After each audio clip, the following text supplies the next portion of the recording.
Néhémie. Chapitre 9. Le 24e jour du même mois, les enfants d'Israël s'assemblèrent, revêtus de sacs et couverts de poussière, pour la célébration d'un jeûne. Ceux qui étaient de la race d'Israël, s'étant séparés de tous les étrangers, se présentèrent et confessèrent leurs péchés et les iniquités de leurs pères. Lorsqu'ils furent placés, on lut dans le livre de la loi de l'Éternel, leur Dieu, pendant un quart de la journée. Et pendant un autre quart, ils confessèrent leurs péchés et se prosternèrent devant l'Éternel, leur Dieu.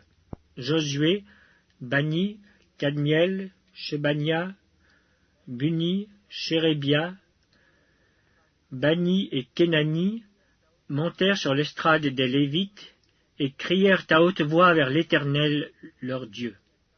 Et les Lévites, Josué, Kadmiel, Bani, Ashbabnia, Shérébia, Odija, Shebania et Pétachia dirent: Levez-vous, bénissez l'Éternel votre Dieu, d'éternité en éternité.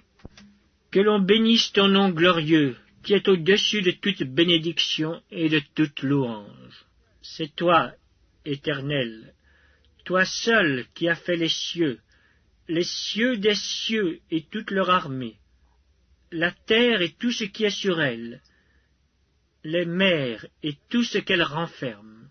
Tu donnes la vie à toutes ces choses, et l'armée des cieux se prosterne devant toi. C'est toi, Éternel Dieu, qui as choisi Abraham, qui l'a fait sortir d'Our en Chaldée, et qui lui a donné le nom d'Abraham. Tu trouvas son cœur fidèle devant toi, tu fis alliance avec lui, et tu promis de donner à sa postérité le pays des Cananéens, des Hétiens, des Amoréens, des Phéréziens, des Jébusiens et des Girgasiens. Et tu as tenu ta parole, car tu es juste. Tu vis l'affliction de nos pères en Égypte, et tu entendis leurs cris vers la mer Rouge. Tu opéras des miracles et des prodiges contre Pharaon, contre ses serviteurs et contre tout le peuple de son pays, parce que tu savais avec quelle méchanceté ils avaient traité nos pères. Et tu fis paraître ta gloire comme elle paraît aujourd'hui. Tu fendis la mer devant eux, et ils passèrent à sec au milieu de la mer. Mais tu précipitas dans l'abîme comme une pierre au fond des eaux ceux qui marchaient à leur poursuite. Tu les guidas le jour par une colonne de nuée, et la nuit par une colonne de feu qui les éclairait dans le chemin qu'ils avaient à suivre. Tu descendis sur la montagne de Sinaï, tu leur parlas du haut des cieux, et tu leur donnas des ordonnances justes, des lois de vérité, des préceptes et des commandements excellents. Tu leur fis connaître ton saint sabbat, et tu leur prescrivis par Moïse ton serviteur des commandements, des préceptes et une loi. Tu leur donnas du haut des cieux du pain quand ils avaient faim, et tu fis sortir de l'eau du rocher quand ils avaient soif. Et tu leur dis d'entrer en possession du pays que tu avais juré de leur donner. Mais nos pères se livrèrent à l'orgueil et raidirent leurs cou. Ils n'écoutèrent point tes commandements, ils refusèrent d'obéir, et ils mirent en oubli les merveilles que tu avais faites en leur faveur. Ils raidirent leurs cou, et dans leur rébellion ils se donnèrent un chef pour retourner à leur servitude. Mais toi, tu es un Dieu prêt à pardonner, compatissant et miséricordieux, lent à la colère et riche en bonté, et tu ne les abandonnas pas, même quand ils se firent un veau en fonte et dirent: Voici ton Dieu qui t'a fait sortir d'Égypte, et qu'ils se livrèrent envers toi à de grands outrages. Dans ton immense miséricorde, tu ne les abandonnas pas au désert, et la colonne de nuée ne cessa point de les guider le jour dans leur chemin, ni la colonne de feu de les éclairer la nuit dans le chemin qu'ils avaient à suivre. Tu leur donnas ton bon esprit pour les rendre sages. Tu ne refusas point ta manne à leur bouche, et tu leur fournis de l'eau pour leur soif. Pendant 40 ans, tu pourvus à leur entretien dans le désert, et ils ne manquèrent de rien. Leurs vêtements ne s'usèrent point, et leurs pieds ne s'enflèrent point. Tu leur livras des royaumes et des peuples, dont tu partageas entre eux les contrées, et ils possédèrent le pays de Sion, roi de Hesbon, et le pays d'Og, roi de Basan. Tu multiplias leurs fils comme les étoiles des cieux, et tu les fis entrer dans le pays dont tu avais dit à leur père qu'ils prendraient possession. Et leurs fils entrèrent et prirent possession du pays. Tu humilias devant eux les habitants du pays, les Cananéens, et tu les livras entre leurs mains avec leurs rois et les peuples du pays, pour qu'ils les traitassent à leur gré.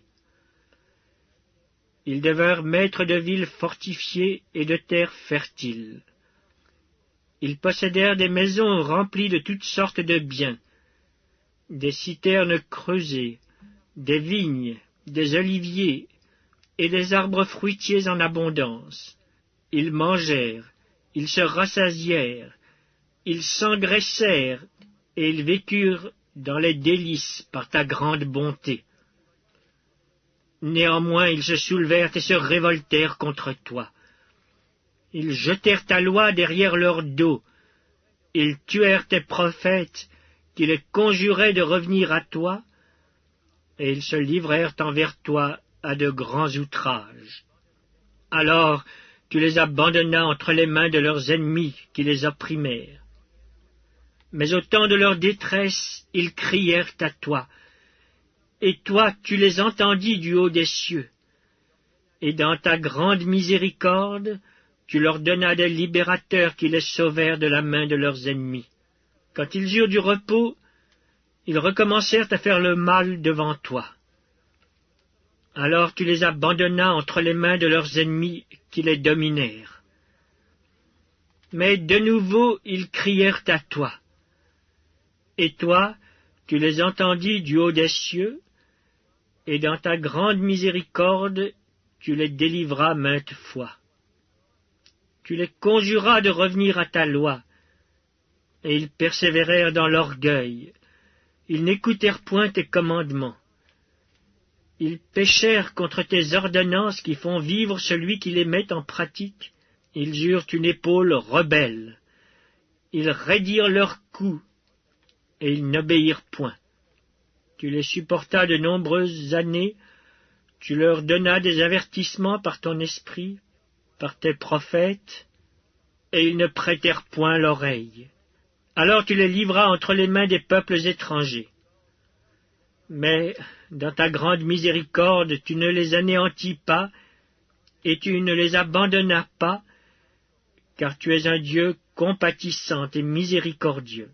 Et maintenant, ô notre Dieu, Dieu grand, puissant et redoutable, toi qui gardes ton alliance et qui exerces la miséricorde, ne regarde pas comme peu de choses toutes les souffrances que nous avons éprouvées, nous, nos rois, nos chefs, nos sacrificateurs, nos prophètes, nos pères, et tout ton peuple, depuis le temps des rois d'Assyrie jusqu'à ce jour. Tu as été juste dans tout ce qui nous est arrivé, car tu t'es montré fidèle, et nous avons fait le mal.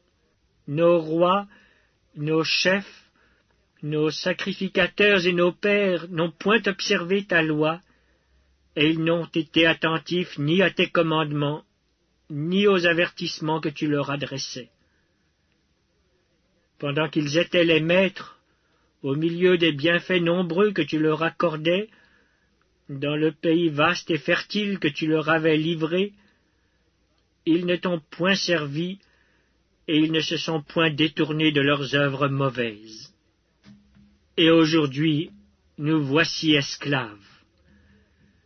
Nous voici esclaves sur la terre que tu as donnée à nos pères pour qu'ils jouissent de ses fruits et de ses biens. Elle multiplie ses produits pour les rois auxquels tu nous as assujettis à cause de nos péchés. Ils dominent à leur gré sur nos corps et sur notre bétail, et nous sommes dans une grande angoisse. Néhémie, chapitre 10. Pour tout cela, nous contractâmes une alliance que nous mîmes par écrit. Et nos chefs, nos Lévites et nos sacrificateurs y apposèrent leurs sceaux. Voici ceux qui apposèrent leurs sceaux. Néhémie le gouverneur, fils de Hakalia. Sédécias, Seraja, Azaria, Jérémie. Pashur, Amaria, Malkija, Hatush. Shebania, Maluk, Harim, Merémoth. Abdias, Daniel, Gineton, Baruch, Meshulam. Abija, Mijamin, Mazia, Bilgaï, Shemaja, sacrificateur. Lévites, Josué, fils d'Azania, Binui, des fils de Henadad, Kadmiel et leurs frères, Shebania, Odija, Kelita, Pelaja, Anan, Miché, Rehob, Achabia, Zakur, Shérébia, Shebania, Odija, Bani, Beninou. Chef du peuple, Paréosh, Pachat-Moab, Elam, Zatu, Bani, Buni, Asgad, Bébaï, Adonija, Bigvaï, Adin, Ater, Ézéchias, Azur, Odija, Hashum, Betsaï, Arif, Anatot, Nebaï, Magpiash, Meshulam, Ézir, Méchézabeel, Tsadok, Jadua, Pelatia, Anan, Anaja, Osé, Anania, Ashub, Aloshaesh, Pilcha, Shobek, Rehoum, Ashabna, Maaseja, Ashija, Anan, Maluk, Harim, Baana. Le reste du peuple, les sacrificateurs, les Lévites, les portiers, les chantres, les Nétiniens et tous ceux qui s'étaient séparés des peuples étrangers pour suivre la loi de Dieu, leurs femmes, leurs fils et leurs filles, tous ceux qui étaient capables de connaissance et d'intelligence, se joignirent à leurs frères les plus considérables d'entre eux. Ils promirent avec serment et jurèrent de marcher dans la loi de Dieu donnée par Moïse, serviteur de Dieu, d'observer et de mettre en pratique tous les commandements de l'Éternel, notre Seigneur, ses ordonnances et ses lois. Nous promîmes de ne pas donner nos filles au peuple du pays et de ne pas prendre leurs filles pour nos fils, de ne rien acheter le jour du sabbat et les jours de fête des peuples du pays qui apporteraient à vendre le jour du sabbat des marchandises ou denrées quelconques, et de faire relâche la 7e année en exigeant le paiement d'aucune dette. Nous nous imposâmes aussi des ordonnances qui nous obligeaient à donner 1/3 de cycle par année pour le service de la maison de notre Dieu, pour les pains de proposition, pour l'offrande perpétuelle, pour l'holocauste perpétuel des sabbats, des nouvelles lunes et des fêtes, pour les choses consacrées, pour les sacrifices d'expiation en faveur d'Israël, et pour tout ce qui se fait dans la maison de notre Dieu. Nous tirâmes au sort, sacrificateurs, Lévites et peuples, au sujet du bois qu'on devait chaque année apporter en offrande à la maison de notre Dieu, selon nos maisons paternelles, à des époques fixes, pour qu'il fût brûlé sur l'autel de l'Éternel, notre Dieu, comme il est écrit dans la loi. Nous résolûmes d'apporter chaque année à la maison de l'Éternel les prémices de notre sol et les prémices de tous les fruits de tous les arbres, d'amener à la maison de notre Dieu, aux sacrificateurs qui font le service dans la maison de notre Dieu, les premiers-nés de nos fils et de notre bétail, comme il est écrit dans la loi, les premiers-nés de nos bœufs et de nos brebis, d'apporter aux sacrificateurs dans les chambres de la maison de notre Dieu les prémices de notre pâte et nos offrandes, des fruits de tous les arbres, du mou et de l'huile, et de livrer la dîme de notre sol aux Lévites, qui doivent la prendre eux-mêmes dans toutes les villes situées sur les terres que nous cultivons. Le sacrificateur, fils d'Aaron, sera avec les Lévites quand ils lèveront la dîme. Et les Lévites apporteront la dîme de la dîme à la maison de notre Dieu, dans les chambres de la maison du trésor. Car les enfants d'Israël et les fils de Lévi apporteront dans ces chambres les offrandes de blé, de moût et d'huile. Là sont les ustensiles du sanctuaire, et se tiennent les sacrificateurs qui font le service, les portiers et les chantres. C'est ainsi que nous résolûmes de ne pas abandonner la maison de notre Dieu.